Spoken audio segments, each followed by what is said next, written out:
ជំរាបសួរពុកម៉ែបងប្អូនទាំងអស់គ្នាថ្ងៃនេះផងដែរនេះខ្ញុំមានមុខម្ហូបមួយមុខទៀតហើយចាបែបលក្ខណៈក្លែមតែមានឈ្មោះថាជើងមាន់បំពងក្រឡុកអំបិលម្ទេសខាងខេត្តអ្នកសៀមរាបបងប្អូនចង់ដឹងអត់ថាយ៉ាងម៉េចទៅជើងមាន់ក្រឡុកខាងខេត្តអ្នកសៀមរាបចាបងប្អូនតោះមកមើលពីរបៀបដែលនាងខ្ញុំធ្វើចាហើយនេះគឺជាគ្រឿងផ្សំមិនមានអីច្រើនទេចំពោះអំបិលម្ទេសវិញគឺនាងខ្ញុំបានបុករួចរាល់ហើយដូចជាស្ករសរ៉ូឌីម្ទេសហុយប៊ីចេងហើយនិងអំបិលម៉ត់ផងដែរចំពោះជើងមាន់វិញគឺនាងខ្ញុំបានលាងរួចរាល់ហើយនាងខ្ញុំយកទៅលាងជាមួយនឹងស្រាចិនហើយនិងអំបិលចាបងប្អូនត្រូវលាងឲ្យច្រើនទឹកណាចាយើងសម្រោចបានស្អាតទៅហើយនាងខ្ញុំយកទៅកាប់ចាបែបនេះបងប្អូនតែបើសិនជាបងប្អូនគិតថាមិនចង់កាប់ទេបងប្អូនទុកទាំងមូលទៅតែដល់ឡែកនេះខ្ញុំយកទៅកាប់ទូចៗបែបហ្នឹងគឺងាយស្រួលក្នុងការញ៉ាំមែនតើជាដំបូងនេះខ្ញុំយកជើងមាន់នឹងយកទៅប្រឡាក់ជាមួយនឹងម្សៅរ៉ូឌីបន្តិចច្របល់ចូលគ្នាឲ្យសព្វទើបនេះខ្ញុំយកទៅប្រឡាក់ជាមួយនឹង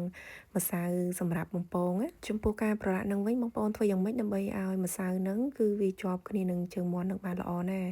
យាយទៅគឺនេះខ្ញុំរោយនឹងគឺថា2ដងហើយបងប្អូនដំបូងវាអត់ទាន់ជាប់គ្នាបានល្អទេហើយនេះខ្ញុំក៏ដាក់ចាក់ម្ដងទៀតហើយបន្តមកទៀតនឹងបងប្អូនក្លុកវាចាប់ដើមក្លុកចុះក្លុកឡើងដើម្បីឲ្យម្សៅនឹងគឺវាជាប់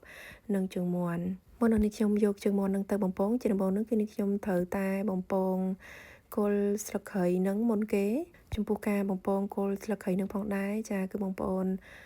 បំពងរហូតដល់វាឡើងក្រហមចាឡើងទៅវាស្រួយបានល្អបន្ទាប់ពីបានស្រង់គល់ស្លឹកគ្រៃហើយគឺនេះខ្ញុំចាប់ផ្ដើមយក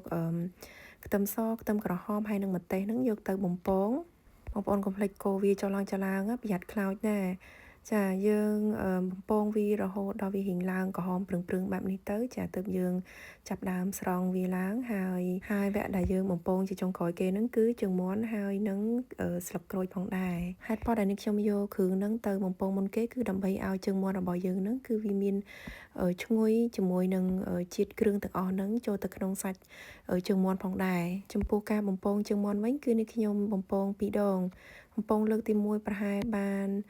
60% ចាគឺនេះខ្ញុំស្រង់វាចេញហើយបន្តមកទៀតគឺនេះខ្ញុំចាំឲ្យខ្លាញ់ហ្នឹងគឺវាក្តៅបានល្អសិនទើបនេះខ្ញុំយកជើងមាន់ហ្នឹងទៅបំពងជាលើកទី2ផងដែរ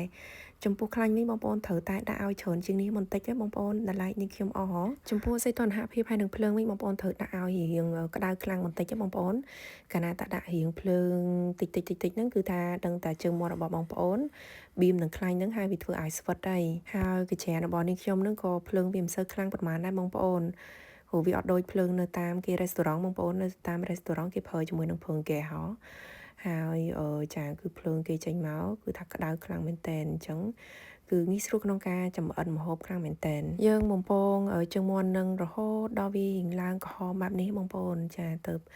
ជើងមាន់របស់យើងវាស្រួយបានល្អផងដែរឥឡូវជើងមាន់ហ្នឹងបានឆ្អិនល្អហើយស្រួយហើយគឺនេះខ្ញុំចាប់ផ្ដើមយកទៅក្រឡុកជាមួយនឹងចាគ្រឿងដែលយើងបានបំពងអំបញ្ញមិញហ្នឹងហើយនឹង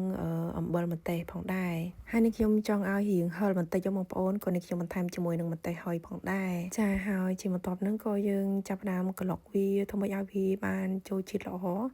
តែប៉ុណ្ណឹងគឺជាការស្រេចទេបងប្អូនហើយនិយាយថាអូយបានខ្លាញ់ជាក់អីវិញបងប្អូនហើយគឺថាអត់ដកដៃតែម្ដងឆ្ងាញ់ខ្លាំងណាបងប្អូនមើលរូបរាងគេផងមើលសបល់គេផង